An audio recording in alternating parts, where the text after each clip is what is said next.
Eu achei que eles fizeram, o Salles e o Kim falaram muito bem o que tinha para falar. A única coisa que eu acho que talvez as pessoas que estejam acompanhando de casa ah, não tenham a dimensão de quem é esse sujeito, que a gente está falando aqui quem tem razão da ótima reportagem do Hugo Marques, mas as pessoas acho que não têm dimensão do que a gente está falando. Ah, é um cara aí que invadia a terra. Eu peço licença aqui, Anselmo, para ler um trecho aqui da reportagem que tanto o Salles quanto o Kim citaram. Ela diz o seguinte: em 2016, Wisniewicz ficou preso durante 5 meses. O petista foi acusado de agredir e torturar funcionários de uma fazenda na cidade de Santa Helena de Goiás.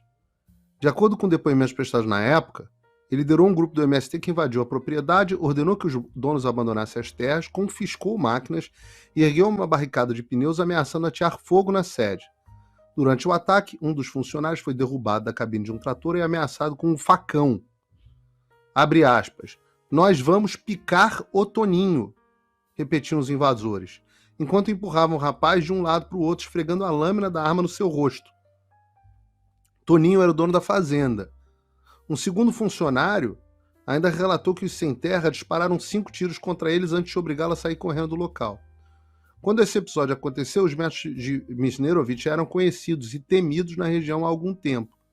Em 2001, o líder foi acusado pelos próprios sem-terra de agir com extrema violência. O coordenador financeiro do MST, Joviano José Rodrigues, procurou a Polícia Federal, o cara do MST, tá? O coordenador financeiro do MST, procurou a Polícia Federal e contou que se recusou a cumprir uma ordem de Wisniewicz para invadir uma fazenda e confiscar 14 novilhas. Como conhecia um dos funcionários, disse que não participaria do ataque. A retaliação não tardou. A casa dele foi derrubada a machadadas, a esposa agredida e a filha de 1 ano sequestrada. Segundo o cara do MST. Mais de 200 pessoas cercaram e destruíram o meu barraco, quebraram tudo que tinha lá dentro. Contra Juvinado, que foi expulso do assentamento, o mesmo em que Wisniewicz morava. A criança foi devolvida... Calma que piora. A criança foi devolvida, a criança de 1 ano, com parte de um dedo decepada. Eu posso continuar aqui. Vi outras coisas terríveis lá dentro. Um cara foi cortado com uma motosserra, botaram fogo no corpo e jogaram no Rio dos Bois. Eu faço questão só de falar isso, porque eu acho que as pessoas talvez não tenham a dimensão do que a gente está falando. A gente está falando de um carniceiro. Isso é muito ilustrativo sobre quem são essas pessoas. Imagina um cara desse ia ter alguma coisa parecida com essa no governo Bolsonaro.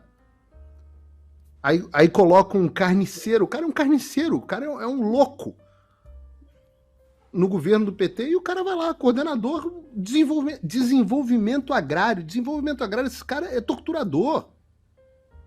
É a mesmo pessoal que fala, ai meu Deus, Bolsonaro falou do Ustra. Ah, caramba, falou do Ustra. O Ustra era o torturador. Aí os caras colocam um torturador de criança de 1 ano no governo, na tua frente. Só queria a licença para ler a reportagem, para dar um pouco da dimensão da desgraça moral que assola o Brasil, da desgraça moral que é o governo do PT, de quando a gente fala de MST, que o Salles está conduzindo tão bem aí, participando da CPI, do que a gente está falando, né? A gente está falando, não estamos falando de bandidinho, não estamos falando de gente que só invade fazenda. Não, estamos falando de verdadeiros carniceiros desumanos, e essas pessoas têm essa relação com o PT tão próxima, ao ponto de que quando há a primeira oportunidade, elas são premiadas com um cargo de direção. Coordenar desenvolvimento agrário na região de vocês. Vejam a gravidade do que está acontecendo. Paulo, na CPI tem 2 deputados que são ligadíssimos, são líderes, aliás tem 3 deputados, um do Rio Grande do Sul, que é o Marcon, um da Bahia, que é o Valmir Assunção, e um de Sergipe, que é o João Daniel. O Valmir Assunção é acusado de ser o líder das invasões na Bahia e de se locupletar de verbas e de programas e coisas lá dos assentados. O João Daniel perdeu o mandato quando era deputado estadual, se eu não estou enganado, justamente porque comprovou-se o desvio de dinheiro do programa de assentamento por ele. Quer dizer, esses são os representantes, alguns dos representantes do PT na CPI. E tá tudo bem para esses caras, eles acham normal. Então, veja o país que nós vivemos. Até ontem, enquanto não vigia esse decreto absurdo das armas, qual era a tranquilidade do produtor rural vindo do governo Bolsonaro? Esses caras invadiram a fazenda deles, pega esse caso aí, que é contado por você da reportagem de 2016 em Goiás, o cara invadiu a fazenda dele, esse bando de animais aí, o cara senta a bala e acabou. Agora, com o novo decreto, você vai ter que ir lá, fazer um boletim de ocorrência, aí agora com a decisão do CNJ de que tem que fazer uma mesa de negociação, esses caras vão negociar o quê? Quer dizer, eu vi de perto, fui lá, eu já fui em vários, mas eu fui num acampamento do MST agora lá no Pontal do Paranapanema, em Rosana, esses caras não fazem porra nenhuma. Esses caras ficam lá o dia inteiro fumando maconha, enchendo o saco, acabam com a produção rural dentro da propriedade, vendem as máquinas, somem com o gado, né? Fazem nada. Isso aí é tudo para ficar recebendo verba pública da bolsa isso, bolsa aquilo, verba disso, verba daquilo. Muitos, inclusive, têm emprego na cidade, ou seja, usam o lote só para receber benefício estatal. O cara não é produtor rural, agricultor, coisa nenhuma, o cara mora na cidade.